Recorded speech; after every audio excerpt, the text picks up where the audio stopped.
Hello guys, magluluto ako ng bulalo ngayon. Ayan, ang aking ay ribs ng baboy. Ito siya, ribs ng baboy ang aking lutuin ngayon. Ang dami ito, siguro mga 3 kilo ito. Ayan, apat lang kaming kakain ito. So ayan guys, nahiwa ko na siya.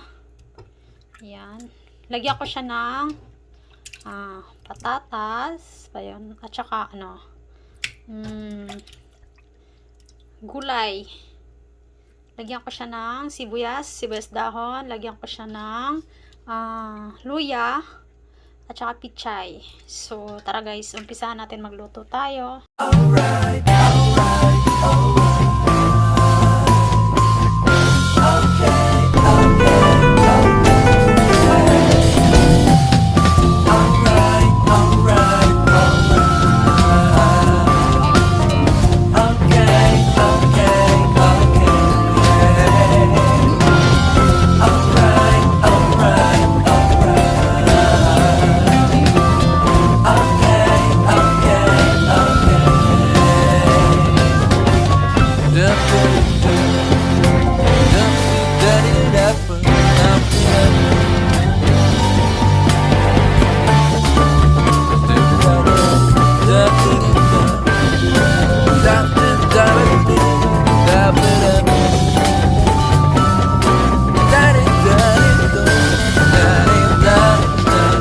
Yan, papakuluan ko siya guys. Lagyan ko muna ng sibuyas at saka luya.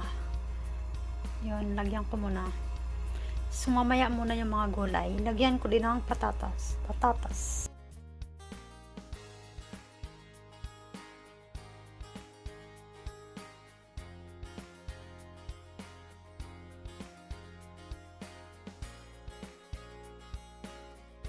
Ito na ang aking patatas at ang mga gulay.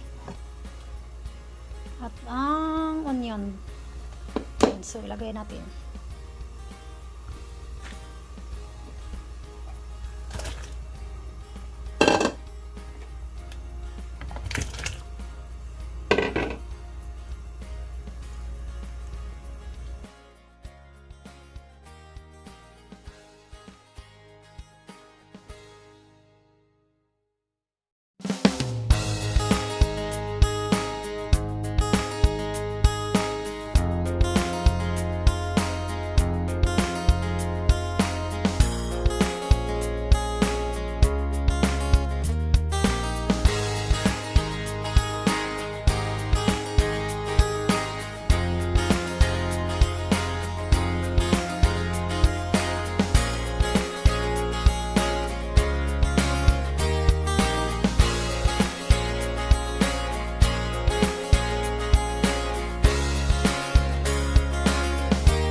Yan na, kumukulo na ang aking bulalo.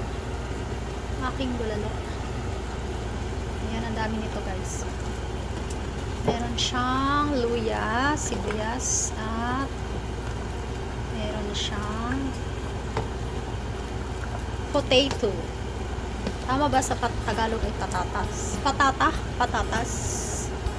Ano ba to sa Tagalog? Kasi ako ay Bisaya.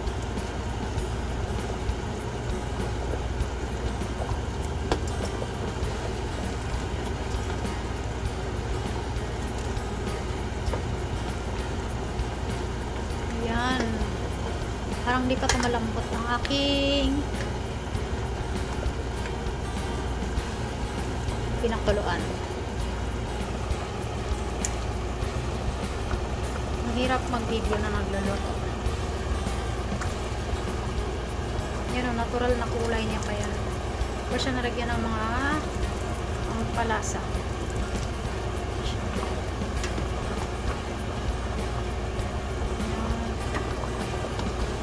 Ilagay nyo na ito para kapag habang kumukulo ay maano siya, parang malapot. Yan, iwain nyo na lang ng malaki. Alam nyo ba yung ano dito, yung baboy dito sa Korea? Hindi sila matigas. Yung meat nila dito hindi matigas. Hindi katulad sa ano na matigas siya. Mahirap siya kainin. Dito ay hindi. Pero mamaya ilagay ko yung gulay na nasa gulay. Dinamihan ko yung gulay kasi masarap pag maraming gulay.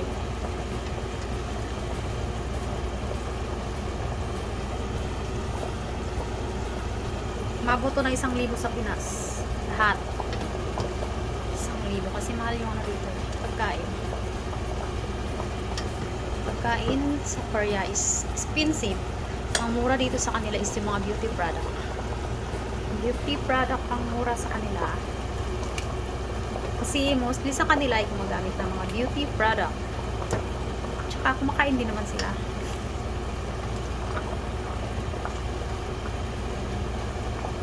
Hindi pa to siya masyadong malambot, kulang pa to sa pakuluan.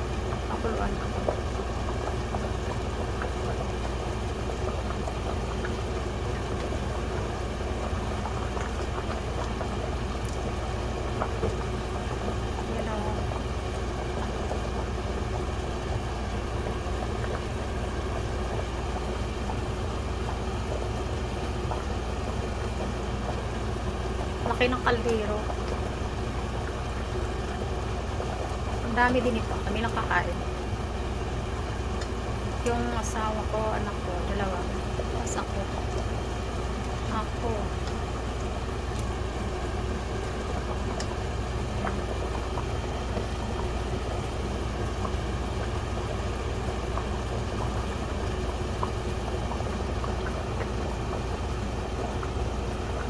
Pakuluan ko pa. Mamaya pa yan. Siguro mga 1 oras pa. Para malambot talaga siya. Masarap siya kainin. Malas talaga siya. Para lumalabas yung mga lasa dyan sa buto. Sa mga lasa sa buto.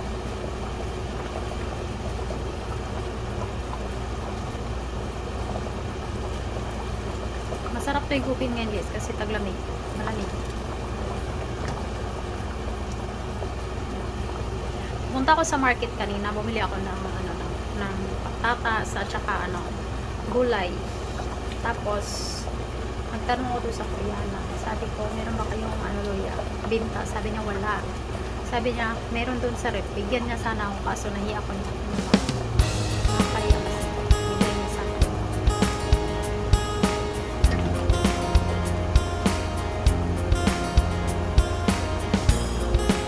So ayan guys, mamaya ulit takpan ko muna siya para makakulo siya. Ayan siya.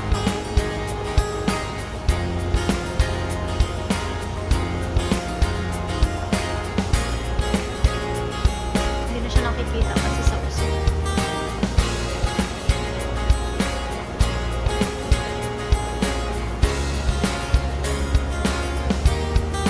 Hindi ulit.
Hindi na siya nakikita dahil sa usok.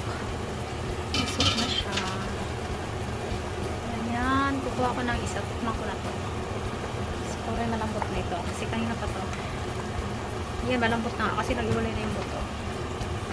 Naghihiwalay na yung buto at laman. Ibig sabihin na yung malambot na yan. Ayun. Yan. Ganyan na siya. Patayin ng isa, tikman natin. Tapos lagyan natin ang gulay. Ayan na, ilagay ko na ang gulay. Kasi malambot na yung ay, nasama. Decoration ko sana ito eh. Kunin natin. Gawin ko yung decoration mamaya.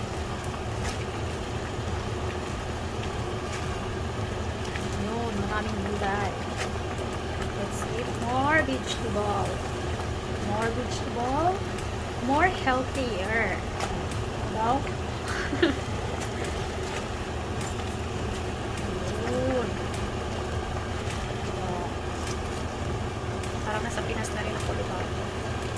Kahit nasa ibang bansa tayo, paraan tayo magluto ng pagkain natin sa Pinas. Hindi tayo mamamsik sa mga pagkain natin sa Pinas. Ayan, ngayon, dito ako yung nasa kusina, nandun yung aking asawa sa kwarto, ako yung nagsasalita mag-isa dito. Ano ngayon sa tingin niya? Ang ginagawa ko. Saan ang babisak ko niyan? Yun. Tuloan natin siya.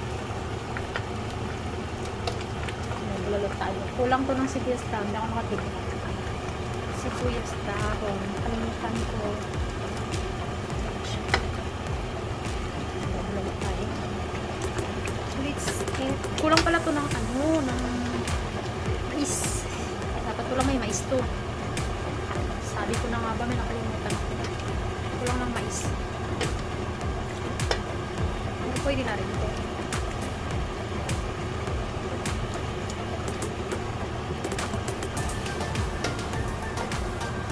Kulang ng mais. Paso ako. Narinig niyo yung aray? Narinig niyo yung aray? Tumasikip sa kawas kamay ko. Ito yung ikat. Ayan. Yan, ayan. Sama na tayo. Pwede na yung ako. Pwede na ito. Kunin. Masyado. Yung gulay. Kasi masarap ito. Makain naman ito. Makain naman ito.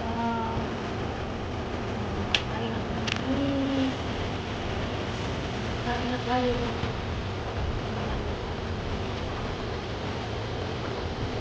Sobrang sarap.